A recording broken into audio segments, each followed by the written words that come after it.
जिसके घर पे मीटर की रीडिंग 600 से कम है उसको बिजली का बिल 0 आएगा।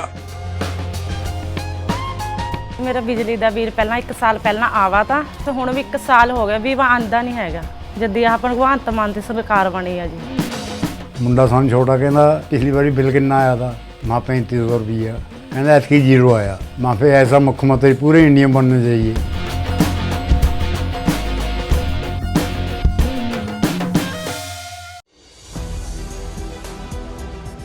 4 PM न्यूज़ नेटवर्क में दोस्तों आपका स्वागत है। मैं हूं आपके साथ राशि ज़हीर। राहुल गांधी आखिरकार 3 बार की मीटिंग पोस्टपोन्ड होने के बाद दिल्ली की सड़कों पर उतर गए, यह आप जानते हैं। उन्होंने रैली भी की, रोड शो भी किया और दिल्ली के अंदर राहुल गांधी के उतरते ही हालात थोड़े से पलटते हुए नज़र आने लगे हैं, ऐसा लोगों का कहना। लेकिन राहुल गांधी का ज़मीन पर उतरना, कांग्रेस का ज़मीन पर उतरना, अगर कांग्रेस ये चाहती है कि वो पूरे देश भर में लोगों के मिजाज को पहचाने तो दिल्ली में राहुल गांधी का ज़मीन पर उतरना और कांग्रेस का उतरना एक लिटमस टेस्ट जैसा हो सकता है। कांग्रेस के सामने कहीं तो ये सामने प्रॉब्लम आ जाती है कि देश में मोदी जी का गिराफ कितना गिरा या कितना नहीं गिरा, इसको पहचानने में सारे के सारे बुद्धिजीवी, कांग्रेस या दूसरे विपक्षी पार्टी के नेता पहचानने में थोड़े अक्षम हैं। वजह मालूम है क्या है? चूंकि गोदी मीडिया का शोर इतना ज़्यादा है कि उस शोर में वो दरअसल हकीकत पहचानने में कभी कभी कासिर रहते हैं।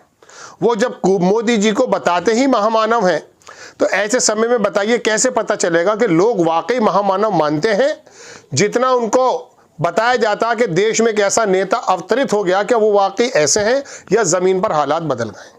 मैंने जो आपके सामने अभी एक शब्द का इस्तेमाल किया, लिटमस टेस्ट, वो क्या है? कांग्रेस दिल्ली में आपने खबरें देखी, ये कहा जा रहा था कि वो एक्चुअली किसी वजह से उतर नहीं रही है सड़क पर ताकि कहीं ऐसा ना हो कि केजरीवाल को दिक्कत पैदा हो जाए, या आपस में सोनिया जी की, या कोई पत्रकार कह रहे थे राजस्थान के कि केजरीवाल सोनिया जी की कोई बात हुई है। कहीं ये बात उड़ रही थी कि लालू प्रसाद यादव ने राहुल गांधी से बात कर ली, तब से राहुल गांधी थोड़ा दिल्ली इलेक्शन को बहुत ज़्यादा सीरियस नहीं ले रहे हैं। हालांकि उतर गए वो, और उतरने के बाद उन्होंने केजरीवाल पर हमला भी किया है और मोदी जी की नीतियों के बारे में भी बताया। तो मैं आपके सामने जो बार बार ये बात कह रहा हूँ कि अगर ये जानना चाहती है कांग्रेस कि लिटमस टेस्ट कैसे हो, तो पता है उसका अंदाज़ा। आधा काम केजरीवाल कर चुके हैं। कैसा काम? अगर चुनाव आयोग या चुनाव से जुड़े अधिकारी या लोकल प्रशासन, जो मैं समझता हूं अमित शाह के अंतर्गत है, अगर उसने दिल्ली चुनाव में हरियाणा और महाराष्ट्र में जैसे आरोप लगते हैं उसमें कोई अगर गड़बड़ी की है तो वो यहां इसलिए नहीं होगी क्योंकि केजरीवाल ने पहले ही कह दिया चोर आया चोर आया चोर आया। क्या मतलब? पहले से ही उसने कहा कि चोरी की आशंका है, वोटर लिस्ट की गड़बड़ियों को पकड़ा, कई सारी ऐसी चुनाव आयोग की खामियों को पकड़ करके देश के सामने सोशल मीडिया के माध्यम से केजरीवाल ने रख दिया। अब अगर गृह मंत्रालय यानी कि अमित शाह की पुलिस और चुनाव आयोग, अगर मैं कह रहा हूं अगर, मेरे पास कोई एविडेंस नहीं है, सारी खबर आरोप के मुताबिक बता रहा हूं, अगर आशंका के मुताबिक कोई गड़बड़ी करना चाहते भी तो केजरीवाल ने उसको निर्मूल कर दिया। उसके सामने एक ऐसी दिक्कत रख दी है कि अगर चुनाव आयोग चाहेगा भी तब भी कोई ऊपर नीचे गड़बड़ी नहीं कर सकता, और करेगा तो वो बहुत सूक्ष्म दर्जे पर होगी। यानी कि आधा काम गड़बड़ी का ना होने का केजरीवाल कर चुके हैं। अब ऐसे में आप ये समझिए कि खुला टेस्ट है, कांग्रेस को कितना चाहते हैं लोग, बीजेपी को कितना चाहते हैं लोग, और केजरीवाल को कितना चाहते हैं लोग। इसमें कोई दो राय नहीं है कि दिल्ली में केजरीवाल को फिलहाल पहले नंबर पर माने जा रहा है, और इसमें भी कोई दो राय नहीं है कि पिछले कई वर्षों से, बल्कि मैं कह सकता हूं दशकों से, शायद 94-95 के बाद भारतीय जनता पार्टी वहां आई नहीं है, तब से लेके अब तक वहां भारतीय जनता पार्टी का जो वोट बैंक है, अगर वो 25 या 35 के बीच में है तो वो इतना ही है जितना था, कम नहीं हो रहा है, थोड़ा बल्कि बढ़ जाता है, कभी कभी कुछ कम भी हो जाता है।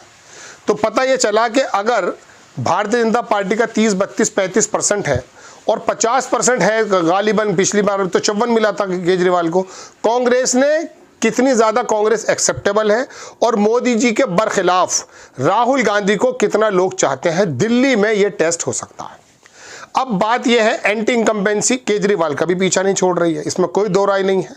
और एंटी इनकम्बेंसी केंद्र को लेकर के मोदी जी का भी पीछा नहीं छोड़ रही है, ऐसा लगता है। हालांकि 7 सीटें लोकसभा में कई बार से भारतीय जनता पार्टी जीतती है। वजह उसकी क्या है? केजरीवाल और कांग्रेस आपस में बढ़ जाते हैं। पहले तो इलेक्शन में ऐसा ही हुआ है। या फिर केंद्र के बारे में लोग कुछ और सोचते हैं और विधानसभा के बारे में कुछ और सोचते हैं। कांग्रेस जिस प्रकार से राहुल गांधी के नेतृत्व में दिल्ली में कल उतरी है, उसके 3-4 नेता तो बराबर दिल्ली में काम कर रहे हैं, इसमें कोई दो राय नहीं है। वो लड़ रहे हैं, शीला दीक्षित की उस लेगेसी को आगे बढ़ा करके लोगों को बता रहे हैं और लोग कांग्रेस को याद भी कर रहे हैं। लेकिन केजरीवाल ने जो 2100 रुपये का शगुफा छोड़ा है, शगुफा इसलिए भी नहीं कह सकते हम कि वो जो पहले कह चुका वो किया है उसने। अगर 2100 रुपये 2500 रुपये के बामुकाबले महिलाएं इसलिए ज़्यादा उसमें आकर्षित नज़र आ रही हैं चूँकि केजरीवाल ने पुरानी जो योजनाएं हैं उन्हें बराबर दिया है। हद यह है कि मोदी जी को भी ये कहना पड़ा कि जो पूर्व की योजनाएं हैं उन्हें हम यथावत जारी रखेंगे। तो केजरीवाल बड़ी मजबूत स्थिति में है, इसमें कोई दो राय नहीं। लेकिन कांग्रेस का graph in front of the BJP, in front of the Modi कितना बड़ा है, ये दिल्ली का इलेक्शन बता देगा अगर वो तन्मयता के साथ लड़ते हैं। और पता चल जाएगा पूरे देश का मूड कि जब दिल्ली में जहां कांग्रेस बहुत ही ज़्यादा 3-4% पे है, अगर वो वहां पर अच्छी तरह से लड़ती है और बीजेपी का वोट एंटी इनकम्बेंसी की वजह से, मोदी जी की वजह से आता है। राहुल गांधी की पर्सनैलिटी, इसमें कोई दो राय नहीं है। अगर चुनाव पर्सनैलिटी का करा लिया जाए तो मोदी जी और राहुल गांधी में ज़मीन आसमान का फ़र्क नज़र आएगा। राहुल को ज़्यादा लोग पसंद करते हैं। हम ज़मीन पर पत्रकारिता करते हैं, हमें मालूम है। लेकिन जब वोट देने की बात आती है तो उनका जाल इतना बड़ा है, इतना व्यापक है भारतीय जनता पार्टी का कि वो उसमें बाजी मार लेते हैं। तो दोस्तों बात यह है कि कांग्रेस के सामने मुझे बड़ी लंबी भूमिका बांधनी पड़ी, मैं माफ़ी चाहूँगा। इस बात को बड़े डिटेल से ही समझाया जा सकता था।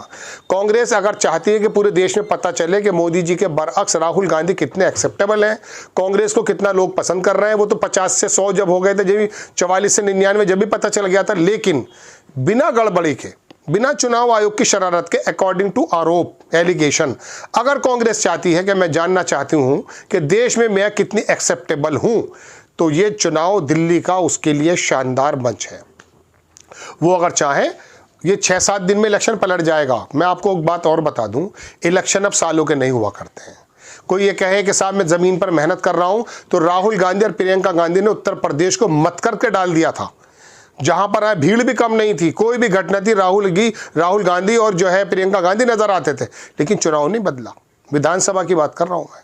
ऐसे में अब जो इलेक्शन है वो ऊपर से नीचे आता है, नीचे से ऊपर नहीं जाता है। पहले हुआ करता था, लोगों के काम हुआ करते थे, लोग वोट देके सरकार बदल देते थे। अब तो मोदी जी का एक ट्वीट, योगी का एक ट्वीट या राहुल गांधी का एक भाषण पूरे देश की राजनीति को बदल देता है, लोगों को सोचने का मजबूर कर देता है। तो इस तरह की धारणा सेट की जा सकती है। इस 5-7 दिन में अगर राहुल गांधी उतर गए और बड़े आक्रामक तरीके से उन्होंने प्रचार कर दिया, तो याद रखिएगा सीटें तो 10-12 आ ही जाएंगी, लेकिन वोट परसेंटेज से पता चल जाएगा कि बीजेपी को कितना लोग पसंद नहीं कर रहे हैं और राहुल गांधी कांग्रेस को कितना कर रहे हैं। अब बात रह जाती है रीजनल पार्टी। एक एपिसोड बनाने जा रहा हूं। अब देश व्हाइट और ब्लैक के अंदर बढ़ चुका है, ये बात मान लीजिएगा। मैं बताऊंगा आपको वो क्या कहना चाहता हूं कि या तो वो कांग्रेस की तरफ रहना है या फिर रहना है बीजेपी की तरफ। ये बीच के जो घटक दल हैं, आने वाला समय इनका नहीं है, ये मैं साबित करूंगा आपके सामने।